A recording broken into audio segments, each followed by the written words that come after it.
It's live and local now. Good to have you with us. Joining us in studio, always good to have him, my good friend Danny Tarkanian, who's running for Congress in CD3. And the new numbers are out. First quarter numbers out. You did, my friend, very, very well. $426,000 raised. Yeah, we had a very good fundraising quarter. I had a couple big fundraising events. The Armenian community really got behind me.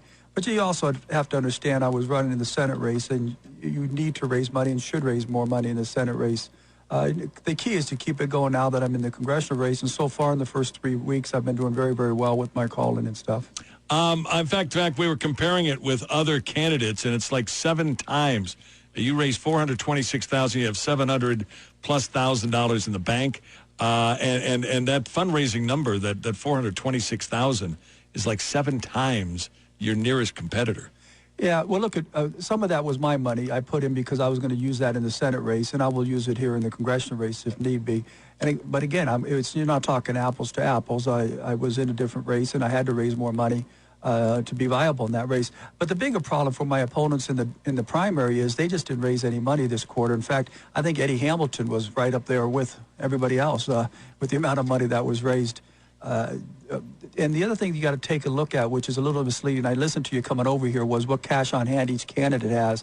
Well, you got to deduct the amount of money that they raise that it can only be used in the general election. The way that works is there's a limit of $2,700 you can receive in the primary, and then you can receive $2,700 in the general.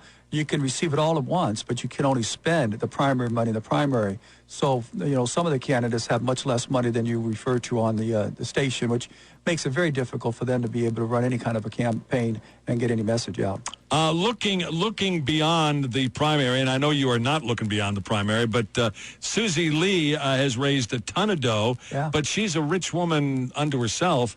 What kind of a challenge might that be in a general election? Well, from a fundraising standpoint, she's the best I've seen in the congressional races by far. She's much more aggressive and successful fundraising than Jackie Rosen was. It's not even close. And we're not talking about her personal wealth. She's raised this money. I think it's about $1 million, $2 million, $3 million she's raised. She has $1 million cash on hand. She's done this without putting any more money in. But this is the advantage the Democrats have.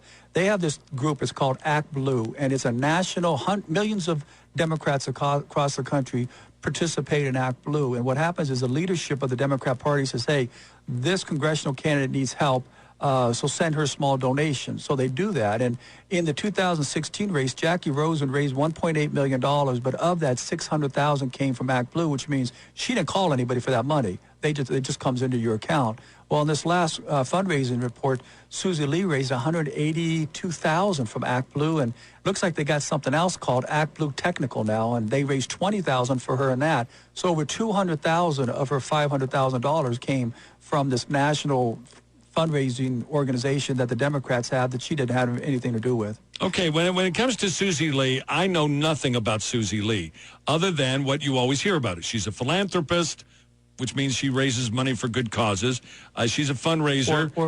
Or she takes the money that her husband makes from the casinos and puts it into some of these causes she's into. Okay. So tell me what you know about Susie Lee. I mean, from a policy standpoint. She's a very far left liberal.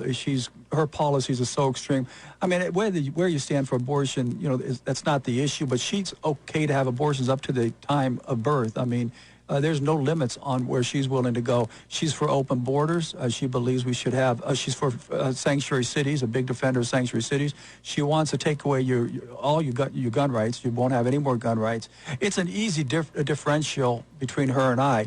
She is as far to the left as you possibly can, and I believe my positions are very reasonable, conservative principles that the vast majority of Nevadans agree with. I mean, the vast majority of Nevadans do not believe we should have open borders and let anybody to come across our borders that want to. The vast majority of Nevadans do not want to take away everybody's guns. The vast majority of Nevadans do not want to protect people that have come in the country illegally and committed another crime and are in jail. That's what Sanctuary City is.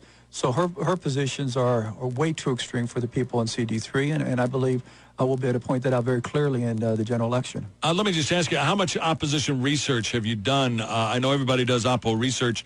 Have you had a chance to dig into a lot of that yet, or is that still to be done? Oh, we haven't done any of that stuff, but she tweets out. She's proud of some of her positions. We called her Sanctuary Susie in a tweet, and she tweeted out like she liked it. She's very proud of the fact that she wants sanctuary cities. She wants Las Vegas Clark County to be a sanctuary county. She's very proud of that, and she wants that. And I think she's been around the hardcore liberals too much and hasn't been out with the general hardworking Nevadans that don't believe in that. A lot of people don't know who their representative is. A lot of people don't know what congressional district they live in. Can you give us just a little geographical sketch of where CD3 is and where it isn't? Sure, I got that very clear. It's everything west of Durango and south of Summerlin Parkway, all the way till you get to Tropicana. Once you get to Tropicana, you have everything up and down the county. So you go all the way up to the top of Clark County and all the way to the bottom, which means you have Henderson, Boulder City, and Laughlin, and everything to the end of the state. And what is the what kind of percentage Democrats to Republicans do we have in CD3? It's the closest district in the entire state. There's 4 districts. It's really the only toss-up district in the state. It's right now, in my election in 2016, it was 2.4% more Democrats and 2.5% more Democrats voted. Right now, there's 1.2% more Democrats, but the Democrats usually register more people as you get closer to the election. So I anticipate it being about 2.5% again. As you look ahead to a general election, is this going to be one of those really expensive races? I mean, we keep hearing that the Democrats are going to throw a ton of dough into this race. Well, last election, 2016, Nevada's Congressional District 3 was the most expensive race in the country. I want to put this in perspective. In CD3, when Joe Heck ran in 2014, there was about $3 million spent on his side, and less than that on the other side. In 2016, there was $17.5 million spent in this race. $17.5 million. The vast majority of it comes from third-party groups. The DCCC spent $6.5–7 million just tearing me apart, lying and deceiving people about me. And I assume that'll be the same this election. As long as both sides feel that the race is close and they have a chance in it, they're going to put the money into it. Our goal is to be able to be so strong and tough in the general election that maybe we can pull away and get the Democrats to want to focus their money somewhere else.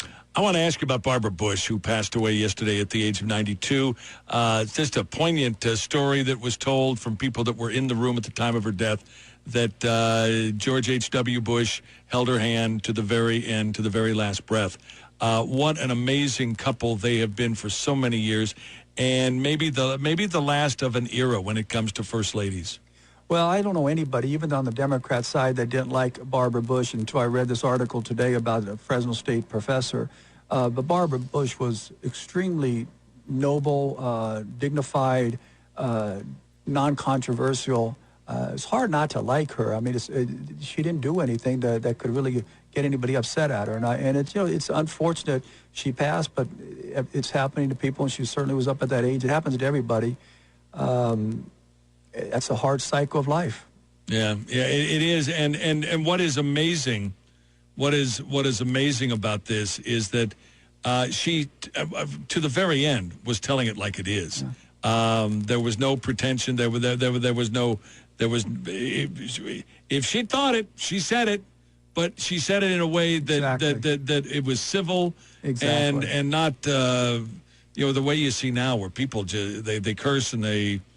I just hate it. Yeah, it's a sign of a change in our society, I believe. I mean, first of all, she was certainly at the top of her field in the way she handled herself. So I don't want to take anything away from her. But back 20, 30 years ago, you didn't have the vile meanness that you have now. As I was mentioning, this professor at Fresno State, after she passed away, she tweeted out that Barbara Bush was racist and raised a war criminal and just went off on her. I mean, I just don't understand how people in society can have that kind of hate and vileness in them and express it at a point where someone has just passed away. It's so disappointing to hear. Whatever happened to that thing about don't speak ill of the dead? Yeah, well, that Fresno State professor. But and here's what's so stupid about it: the guy can't be fired. Yeah, it's a lady, and she was very proud of it. In fact, people said to her, God, this is horrible. We hope you lose your job. And she tweeted out, hey, here's a Twitter handle for the president of Fresno State. Complain to him. I'm tenured. He can't do anything about it. I'm protected. I'll never be fired. And she's an immigrant that came to the country after the Gulf War, and she's living in our country with our freedoms, and she handles herself the way she did. I just don't think it's dignified. From someone who worked at Fresno State, I was there for 7 years. My father played basketball at Fresno in the mid-'50s, and then he also coached there in the mid-'90s and early 2000s. For someone who has the ties like my family does to Fresno, it's really disgraceful to read about somebody who says those type of things from that school. I've got to ask you about Syria.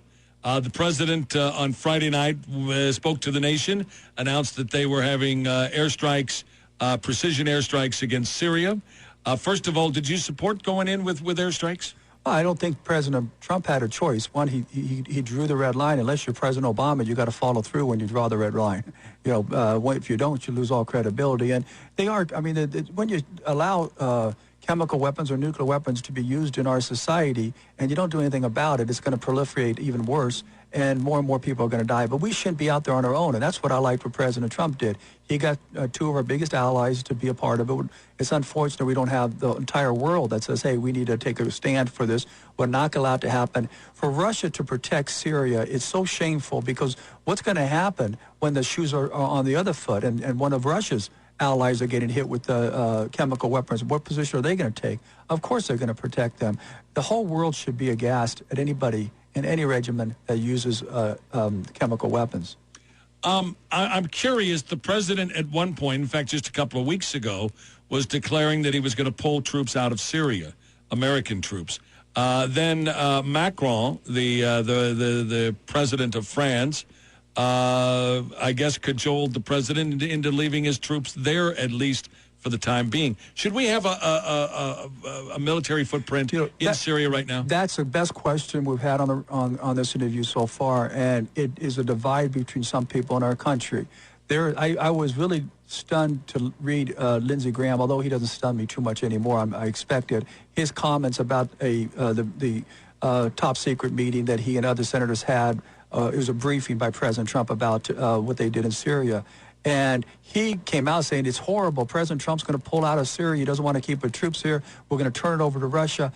Look, we can't be the world's police. My position is we should not be the world's police force. We can't be out there in all these countries that there are bad things happening to them and think we can stop all of them. We need to take care of Americans first. We have homeless here. We have veterans who can't get health care. We have people that are ill that can't take care of themselves, that we're not providing for. And we're sitting here spending trillions of dollars overseas, and there's no end in sight. If you had Lindsey Graham's position, we'd be sending more and more troops, more and more money, spending more and more of our national treasure overseas instead of taking care of the people here in our country who deserve it first. And I think that we need to get out of there, out of all the countries there, that we don't have an imminent threat to our national security or one of our top allies, and we can't have an open-ended stay at these countries. I'm curious, is that a general philosophy of yours relative to deploying troops halfway around the world? Yeah, I'll give you yes, it is. And it's a perfect example. When Osama bin Laden and his terrorists came into the United States and committed the worst terrorist act in our country's history, we had an obligation and a duty to chase them, find them, kill them, or bring them to justice, and then we should have gotten out of there. Now, so that was going into Afghanistan. And that's like 15 years ago, 16 years ago. Going into Afghanistan, finding him when it finally did a few years ago, and then getting out of there. That's in my opinion, that is a good use of our military. It's an essential use of our military force. However, going into Iraq, because we said they had chemical weapons that we never could prove, and taking over that country and overthrowing a dictator was not the right use of our military force and our national treasure. Look at all the countries that have chemicals. I mean, we know they have chemical weapons. We know they have them. Why did we pick Iraq?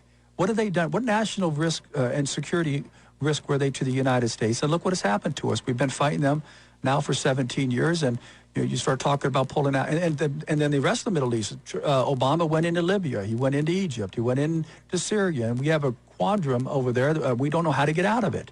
And it's, again, costing us not only in lives and the health of brave soldiers, but the trillions of dollars we're spending that should be spent here on Americans. One of the things that you are famous for, when you run for office, you throw wonderful events. I don't know how you create them. I don't know how you get the volunteers to staff them. But you have, and you've got something coming up on Saturday.